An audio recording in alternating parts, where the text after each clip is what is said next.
Depuis 2010, on est parti du principe qu'effectivement on allait avoir une révolution, une transformation, que le digital, la mobilité, les tablettes allaient apporter une façon de travailler un peu différente, que toutes ces technologies du digital au sens large, ça allait être vraiment différenciant. Et donc on a décidé de réinternaliser cette connaissance. Avant on s'appuyait sur des équipes externes, on faisait plutôt un rôle de maîtrise d'ouvrage et de maîtrise d'œuvres déléguées.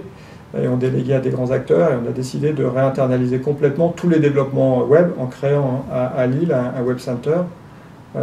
Aujourd'hui, on a 120 collaborateurs embauchés qui travaillent sur tous les sujets du web au sens large, que ce soit de l'Internet ou que ce soit des technologies web utilisées en interne, ou la mobilité, notamment avec l'iPhone.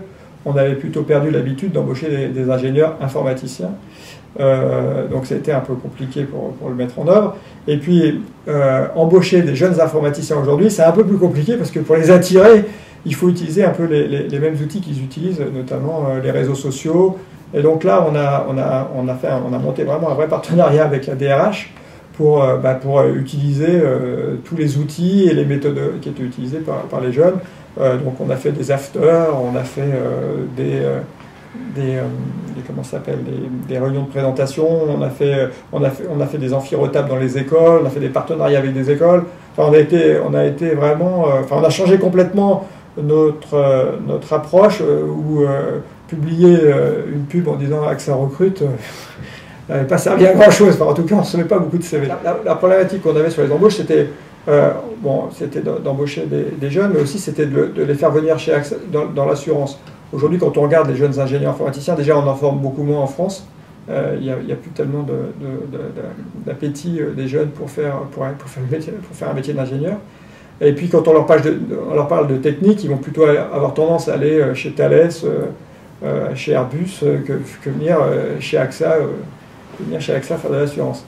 Et donc ce qu'on a essayé de faire aussi, c'est de pousser des idées du genre de faire des stages. L'année dernière, on a pris plus de 40 stagiaires pour leur montrer dans des projets intéressants et pouvoir essayer aussi de les recruter. Donc on a essayé d'élargir complètement la palette de tous les outils qu'on pouvait avoir pour faire venir des gens et leur montrer ce qu'on faisait et leur en parler, plutôt que de leur en parler, de dire venez participer-y. Pourquoi on les a mis à Lille? C'était aussi parce qu'on voulait introduire une rupture dans la façon de travailler. Donc ça, c'était un premier axe. Deux, la façon dont la structure de Lille est organisée, c'est qu'on a un organigramme très très plat, puisqu'il y a un patron et grosso modo 12 équipes, dans moyenne de 10 collaborateurs, puisque l'objectif qu'on s'était fixé, c'est de se dire on va tailler les équipes avec grosso modo un chef de projet ou un Scrum Master, avec 7 collaborateurs plus ou moins 2. Donc c'est des projets qui vont de 5 à 10.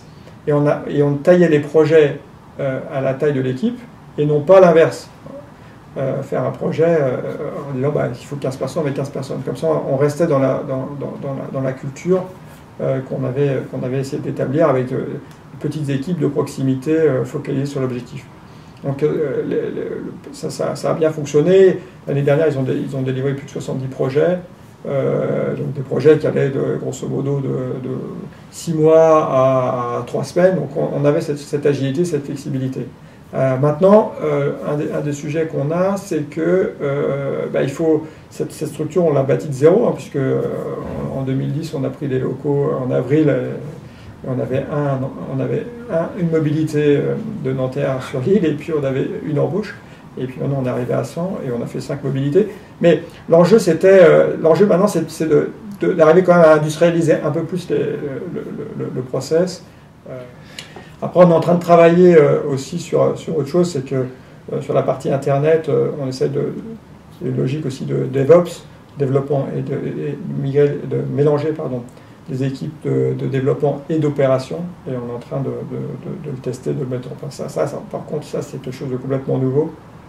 Aujourd'hui, on est plutôt en mode release, donc on a des versions régulières qui sont déployées, et là on va essayer de regarder comment on est capable d'apporter plus de fluidité en faisant plus de versions au fil de l'eau.